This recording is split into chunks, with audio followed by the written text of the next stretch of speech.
Bonjour et bienvenue à notre méditation de confinement, jour 4. Aujourd'hui, on parle de l'amour.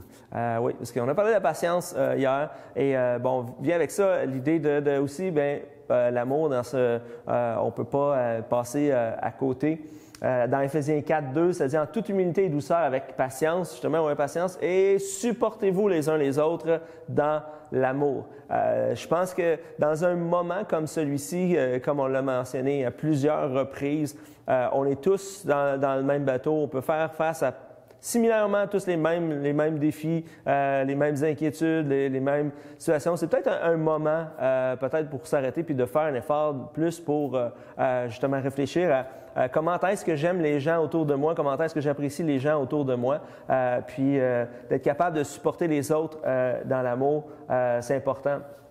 Colossiens 3, 13 dit « Supportez-vous les uns les autres, encore une fois, et si l'un de vous a raison de se plaindre d'un autre, pardonnez-vous réciproquement. » Et c'est peut-être un moment justement dans ce moment-là d'arrêt, de s'arrêter, de réfléchir, puis de peut-être justement, ça nous dit que l'amour est là pour, l'amour pardonne tout. C'est peut-être un moment peut-être d'être capable d'être plus près des autres d'une certaine manière. On garde nos distances, bien entendu. Mais d'être capable de pardonner autour de nous plus facilement les autres. Et peut-être, c'est peut-être un moment, peut-être même à distance, de se réconcilier avec quelqu'un qui, je pense que on n'est pas dans une saison où justement on veut s'éloigner des autres, où on n'a pas besoin des autres, où on peut plus créer de fossés. Au contraire, je pense que on est dans un moment où on doit réfléchir à comment est-ce qu'on peut vivre mieux ensemble dans l'amour.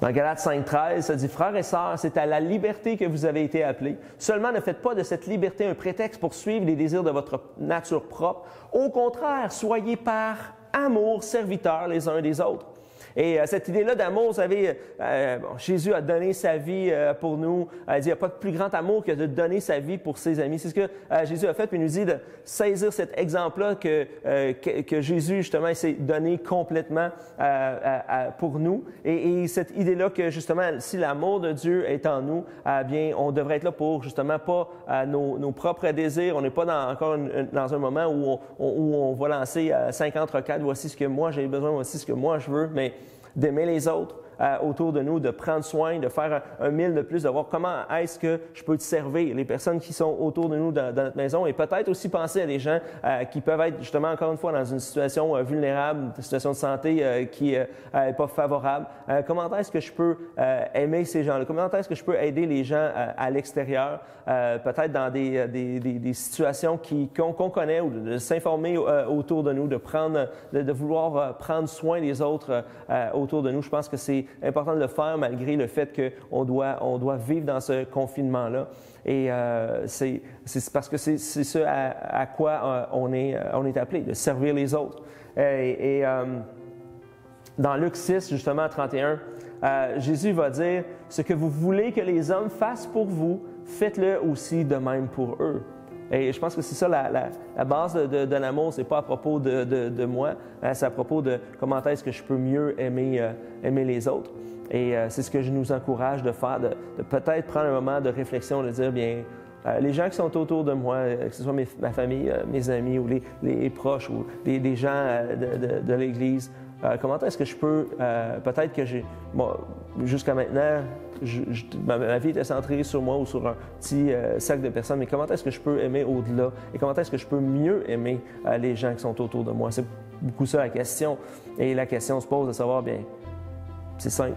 Qu'est-ce que j'aimerais que les gens fassent pour moi? Bien, c'est peut-être le moment de réaliser comment est-ce que moi, je pourrais aimer mieux les gens autour de moi. Et je termine bien entendu avec quelques petites idées. C'est le moment de prendre soin des gens autour de toi, avec du purel, bien important. Deuxièmement, c'est peut-être le temps d'écrire à quelqu'un que tu l'aimes, que tu l'apprécies, à travers les réseaux sociaux. présentement, les réseaux sociaux, c'est juste des mauvaises nouvelles, c'est juste des trucs toutes les choses qui vont mal ou qui pourraient aller mal, tout ce qui sont. Et là, on est juste sur les nouvelles. Peut-être que c'est le temps d'envoyer de l'amour sur les réseaux sociaux et de peut-être juste écrire à des personnes, appeler des personnes. Et on n'a pas besoin d'avoir de contact pour ça et de juste dire « Hey, je t'apprécie, je t'aime pour telle raison, tout ça. » Je pense qu'à un moment, c'est ça. L'amour est là pour encourager les autres. Et on a besoin les uns des autres d'être encouragés. Et que ce soit dans l'Église, à l'extérieur de l'Église, on a besoin de rester ensemble, unis dans l'amour. Et troisièmement, donne une petite attention à quelqu'un autour de toi.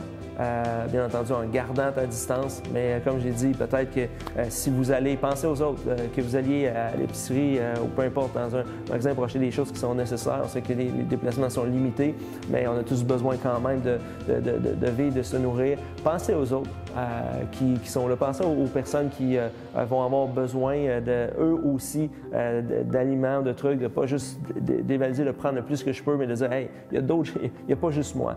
Et je pense que ça fait partie d'être capable de prendre soin des gens autour de nous qui sont qui peuvent être plus affectés que nous, ou de peut-être aller, s'il y a des personnes qui sont pas capables de se déplacer, que vous connaissez dans votre entourage, peut-être, hey, as-tu besoin de quelque chose? Ça fait partie de notre amour en tant que croyant. Et de continuer justement à se soutenir en tant qu'Église et de garder cet élément-là d'amour au milieu de nous, d'être capable d'échanger virtuellement. Je pense que c'est essentiel pour garder la communauté et pour le futur de l'Église. Alors sur ça, je vous souhaite une bonne méditation et on se retrouve pour la prochaine dans pas longtemps.